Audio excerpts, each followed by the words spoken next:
आज के इस वीडियो में हम कक्षा 7 के गणित से प्रश्नावली 4.1 के प्रश्न संख्या 6 से हम हल करेंगे। तो प्रश्न संख्या 6 है, 4 क्रमागत वर्षों में एक स्कूल में विद्यार्थियों की संख्या निम्नलिखित थी।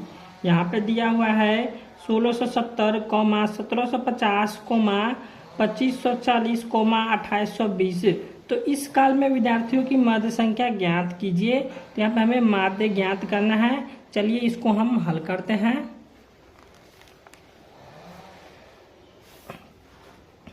तो यहाँ पे हम प्रश्न संख्या 6 को लिख लिए हैं। अब इसको हम माध्य ज्ञात करेंगे। तो यहाँ पे हो जाएगा माध्य बराबर हो जाता है सभी प्रेक्षणों का योग बटा प्रेक्षणों की संख्या। चलिए हम लिख देते हैं,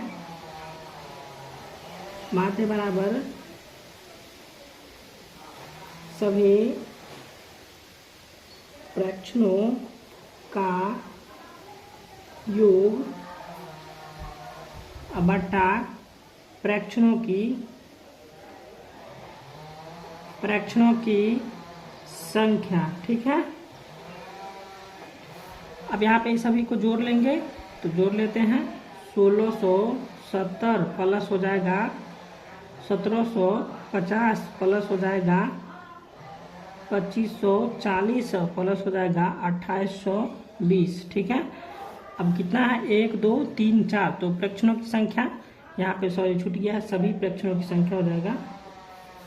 ठीक है, यहाँ पे हम दे देंगे 4। ठीक है, अब यहाँ पे हो जाएगा, इन सभी को हम जोड़ देंगे। यहाँ पे 1670 प्लस 1750 प्लस 2540 प्लस 2820।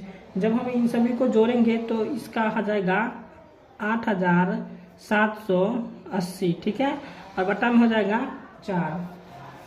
अब इसको हम काटेंगे तो कट जाएगा 2195, चौका हो जाएगा 8780। तो इसका आंसर आ जाएगा 2195। इसका आंसर आ गया। प्रश्न संख्या 7 है, गणित की एक परीक्षा में बच्चों के एक समूह द्वारा 100 में से प्राप्त किए गए अंक 49, 50, 85, 90, 66, 48 और 92 और 84 और 75 है। तो ज्ञात कीजिए। तो हमें ज्ञात करना है 7 के 1 में बच्चे द्वारा प्राप्त सबसे कम अंक कौन है। तो सबसे कम अंक 48 है और सबसे अधिक अंक कौन है। तो 92 है। ठीक है, अब यहाँ पे प्राप्त अंकों का परिसर ज्ञात करना है। तो परिसर हम ज्ञात करेंगे। तो यहाँ पे परिसर हो जाएगा बड़ी संख्या घटे छोटी संख्या। तो बड़ी संख्या कौन है, इसमें हो जाएगा 92 और घटे हो जाएगा 48। ठीक है, इसमें घटा देंगे तो परिसर भी निकल जाएगा। अब 3 में समूह द्वारा प्राप्त मध्यांक। तो यहाँ पे जो दिया हुआ है इन सभी को जैसे हमको माध्य ज्ञात करना है। चलिए इसको हम बनाते हैं। इसको हम लिख के रखे हुए हैं। अब यहाँ पे दिया बच्चे द्वारा प्राप्त सबसे कम अंक। तो सबसे कम अंक कौन है, बच्चों द्वारा प्राप्त सबसे कम अंक है 48। तो यहाँ पे हो जाएगा 48। और बच्चे द्वारा प्राप्त सबसे अधिक अंक कौन है। ठीक है, तो यहाँ पे इसी में क्वेश्चन नंबर 1 में ही दिया हुआ था कि बच्चों द्वारा सबसे प्राप्त कम अंक और सबसे प्राप्त अधिक अंक कौन है। तो यहाँ पे हम लिख दिया है दोनों। तो अधिक अंक हो जाए कौन, 92। ठीक है, अब यहाँ पे इसको हम घटा देंगे 92 और घटे हो जाएगा 48। ठीक है, अब जब हम 92 में से 48 को घटाएंगे तो कितना आ जाएगा 44। ठीक है, अब क्या करना है हमको, समूह द्वारा प्राप्त माध्य अंक। तो माध्य हमको ये ज्ञात करना है। तो माध्य यहाँ पे लिखा हुआ है माध्य बराबर, अब यहाँ पे हो जाएगा माध्य बराबर हो जाएगा सभी प्रेक्षणों का योग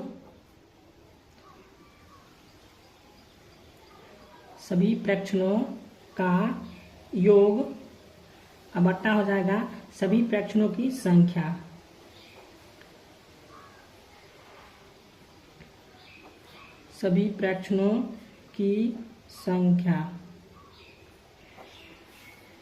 अब यहाँ पे देख लेते हैं सभी प्रेक्षणों का योग। यहाँ पे हमको इन सभी को जोड़ना है।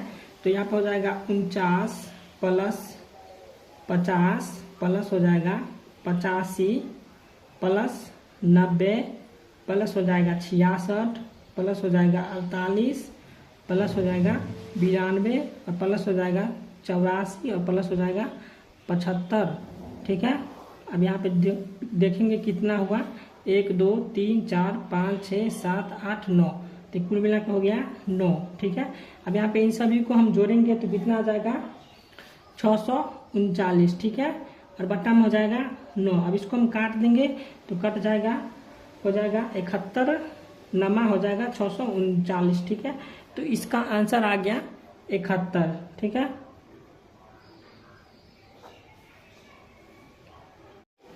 प्रश्न संख्या 8 है, एक नगर में किसी विशेष सप्ताह के 7 दिनों में हुई वर्षा मिमी में है तो निम्नलिखित रूप से अंकित की गई है। तो दिन, यहाँ पे वर्षा मिमी और दिन, कौन कौन दिन में कितना वर्षा, कितना मिमी वर्षा हुआ है।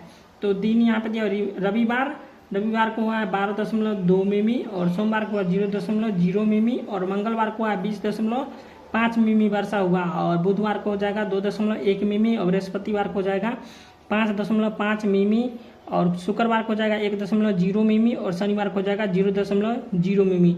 तो उपरोक्त आंकड़ों से 8 का 1 में है, वर्षा का परिसर ज्ञात कीजिए। तो इसमें सबसे छोटा मिमी कौन है और सबसे बड़ा मिमी कौन है। तो इसमें सबसे बड़ा मिमी हो जाएगा 20.5, और सबसे छोटा मिमी कौन है 0.0। तो इसको हम घटा देंगे तो कितना आ जाएगा 20.5। तो इसका परिसर ज्ञात हो गया।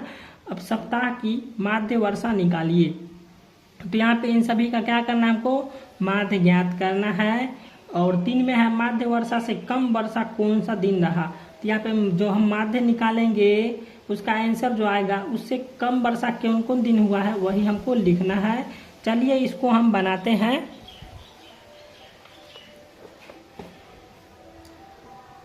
ठीक है, देख लीजिए 8 में वर्षा का परिसर ज्ञात कीजिए।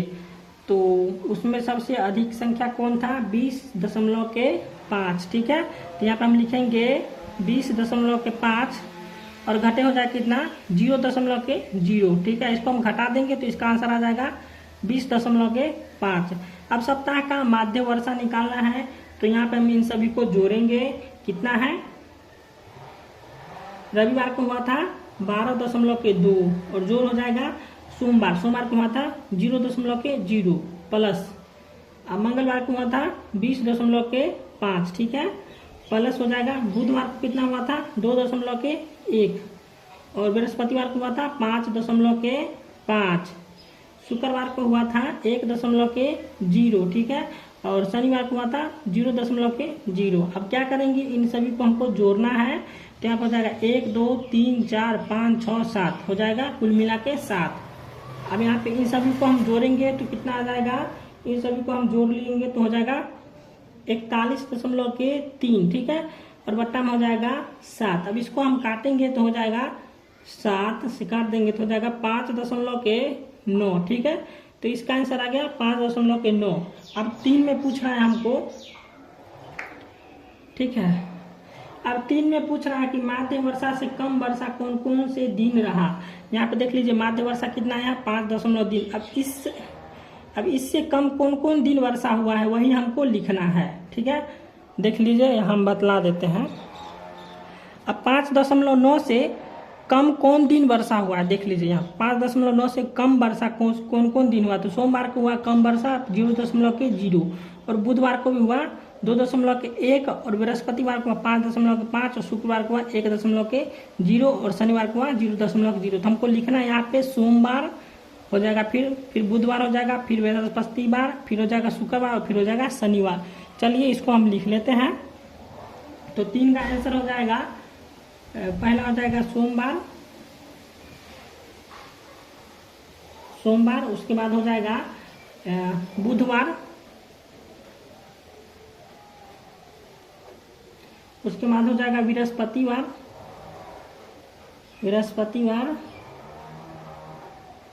उसके बाद हो जाएगा शुक्रवार और उसके बाद हो जाएगा शनिवार, ठीक है। तो प्रश्न संख्या 8 बन गया।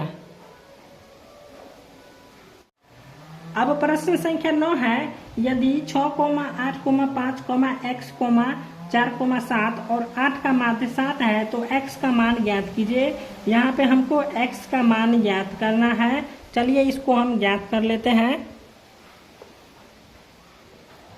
तो प्रश्न संख्या 9 में दिया हुआ था 6, 8, 5, x, 4, 7 और 8 दिया हुआ था, ठीक है। यहाँ पे इसको हमें मान ज्ञात करना है। तो यहाँ पे हम लिखेंगे यहाँ पे लिखेंगे हम माध्य बराबर हो जाता है सभी प्रेक्षणों का योग बटा प्रेक्षणों की संख्या। तो हम सूत्र नहीं लिखेंगे, यहाँ पे सीधे हम बैठा देते हैं 6 जोड़ 8 जोड़ 5 जोड़ x जोड़ 4 जोड़ 7 जोड़ 8 और बट्टा में हो जाएगा कितना 1 2 3 4 5 6 7। तो यहाँ हो जाएगा 7 और बराबर में इधर हो जाएगा किसका निकालना था, तो यहाँ पे माध्य 7 है, माध्य 7 है, तो यहाँ पे हो जाएगा 7 बराबर हो जाएगा माध्य 7। ठीक है, अब यहाँ पे इसको हम जोड़ेंगे तो 814 5 कितना हो जाएगा 14 5 19 19 19 4 हो जाएगा 21 7 28 8 हो जाएगा कितना 28 और 8 हो जाएगा, सॉरी गलती जोड़ा गया है, फिर से हम जोड़ते हैं। यहाँ पे हो जाएगा 814 5 19 और 4 हो जाएगा 19 और 4 हो जाएगा 23 और 7 हो जाएगा 23 7 हो जाएगा कितना 23 7 हो गया 30 और जो हो जाएगा 8 38। ठीक है, यहाँ पे हो जाएगा 38 और ये हो जाएगा x, तो 38x बट्टा हो जाएगा कितना 7 और बराबर हो जाएगा 38x बट्टा 7। ठीक है, बराबर हो जाएगा 7। ठीक है, अब यहाँ पे हम गुना कर देंगे 7 को 7 से, यहाँ पे बट्टा में हम 1 लगा देते हैं। ठीक है, अब यहाँ पे इसको इधर से इसको गुना कर देंगे, इससे इधर गुना कर देंगे। ठीक है, तो यहाँ पे हो जाएगा 38x बराबर हो जाएगा 7 7 49। ठीक है, अब 38 बराबर 49 हो गया, तो यहाँ पे हम x निकाल लेंगे, x बराबर हो जाएगा 49 और घटे हो जाएगा 38। ठीक है, अब x बराबर 49 घटे 38, तो 49 में जब हम 38 को घटाएंगे तो कितना आ जाएगा, हो जाएगा 11। तो इसका आंसर आ गया 11। ठीक है, अब प्रश्न संख्या 10 है, यदि 10 संख्याओं का माध्य 20 है तो प्रत्येक संख्या में से 2 घटाने पर नया माध्य क्या होगा। तो 10 संख्या का माध्य 20 है, तो यहाँ पर हम 20 को हम 10 बार जोड़ेंगे। ठीक है, चलिए इसको हम बनाते हैं। तो क्या बोले थे हम 20 को जो है 10 बार जोड़ना है, तो यहाँ पे हम 20 को 10 बार जोड़ेंगे। 20 जोड़ 20 जोड़ 20 जोड़ 20 जोड़ 20 कितना हो गया 1 2 3 4 5 हो जाएगा 6, ये हो गया 7 और फिर हो जाएगा 8 और ये हो जाएगा 9 और ये हो जाएगा 10। ठीक है, अब बट्टा में हो जाएगा कितना, बट्टा में हो जाएगा 10।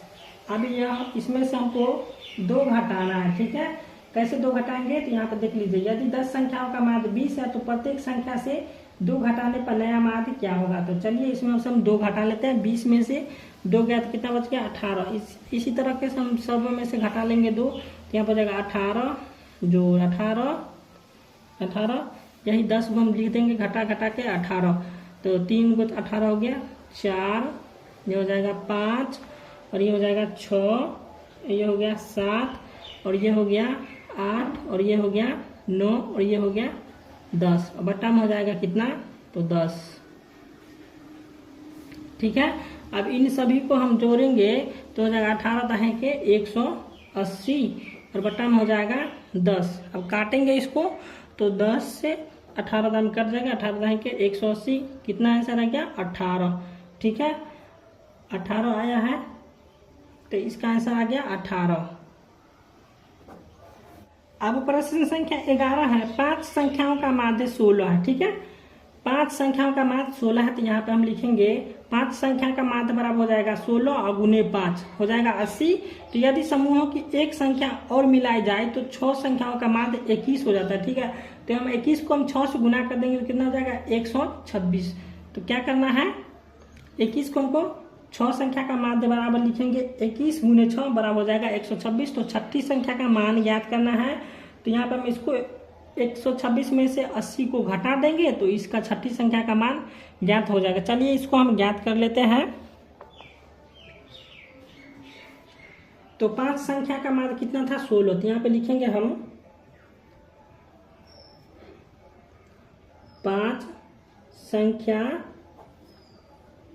का माध्य बराबर हो जाएगा कितना 16 था। ठीक है, तो यहाँ पे हम गुना कर देंगे 16 गुने 5, कौन 5, तो ये वाला 5 संख्याओं का माध्य, तो यहाँ हो जाएगा 16 गुने 5 बराबर हो जाएगा 16 5 80। ठीक है, अब यहाँ पे 6 संख्याओं का माध्य कितना है 21, तो यहाँ पे ले लेते हैं हम 6 संख्या का माध्य। 6 संख्या का माध्य बराबर हो जाएगा 21। 6 संख्याओं का माध्य कितना है 21, ठीक है। अब यहाँ पे हम गुना कर देंगे 21 गुने 6, ठीक है। तो 21 को जब हम 6 से गुना करेंगे तो कितना हो जाएगा 126। तो अब हमको क्या करना है, छठा माध्य ज्ञात करना है, ठीक है। छठी संख्या का मान ज्ञात करना है, तो यहाँ पे हम लिखेंगे छठा माध्य। छठा माध्य बराबर हो जाएगा कितना 126, ठीक है। 126 से घटे हो जाएगा 80। जब हम 126 में से 80 घटा देंगे तो कितना आ जाएगा 46, ठीक है। तो इसका आंसर आ गया 46।